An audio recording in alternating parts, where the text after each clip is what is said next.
ایک حدیث میں فرمایا Verily I have been sent only to perfect righteous character. میں بھیجا ہی اس لیے گیا ہوں تاکہ میں رائٹیس کیریکٹر کو پرفیکٹ کروں، تم لوگ کے سامنے مثال پیش کروں، اور نبی اکرم صلی اللہ علیہ وسلم کا کیریکٹر ہمارے لیے مثال ہے۔ ارلیسٹ ٹیچنگز بھی ہم دیکھیں پروفٹ صلی اللہ علیہ وسلم کی تو وہ کیریکٹر بلڈنگ کی ہی ٹیچنگز ہیں، لیکن کیریکٹر بلڈنگ تھرو دی تقوی آف اللہ۔ فرق یہ ہے مسلمانوں میں اور ویسٹرن ایتھکس میں، فرق ہی یہاں پر آتا ہے کہ وہ کیریکٹر بلڈنگ اپنا جو بھی انہوں نے میکانزم بنایا ہے، اس میں ویلیو سسٹم ہے، ریوارڈ سسٹم ہے، ریٹنگ سسٹم ہے، یہ سارے ان کے ایجاد کردہ چیزیں ہیں جس کا فائدہ ہو رہا ہے، اور وہاں آپ کو بہت سے اچھے اور صاف نظر آتے ہیں ان میں، لیکن ہمارا جو ہے وہ سٹارٹ ہی تقوی سے ہوتا ہے۔ لیاقت علی خان نے بھی یہی کہا 1949 میں آبجیکٹیو ریزولوشن کہ کرپشن اس کا واحد حل تقوی ہے، اس کے علاوہ اس کا کوئی اور حل نہیں ہے۔ ادروائز کیا ہوتا ہے کہ لوگ جو ہے نا وہ جب تقوی ہی نہیں ہے، ایک بندہ اللہ سے نہیں ڈر رہا، تو وہ پھر آرگنائزڈ کرپشن میں لگ جاتے ہیں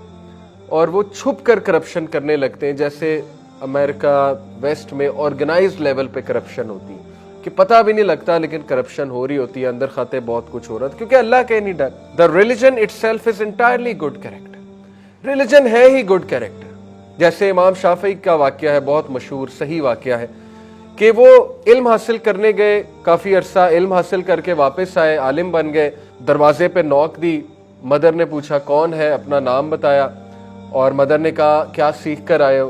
تو انہوں نے کہا علم اور آداب۔ تو مدر غصے ہوئی، کہتی کچھ نہیں سیکھا، واپس چلے جاؤ۔ تو بڑا شوق میں آئے کہ یہ کیا، میری والدہ نے اتنا روڈ بیہیویئر کیوں دکھایا؟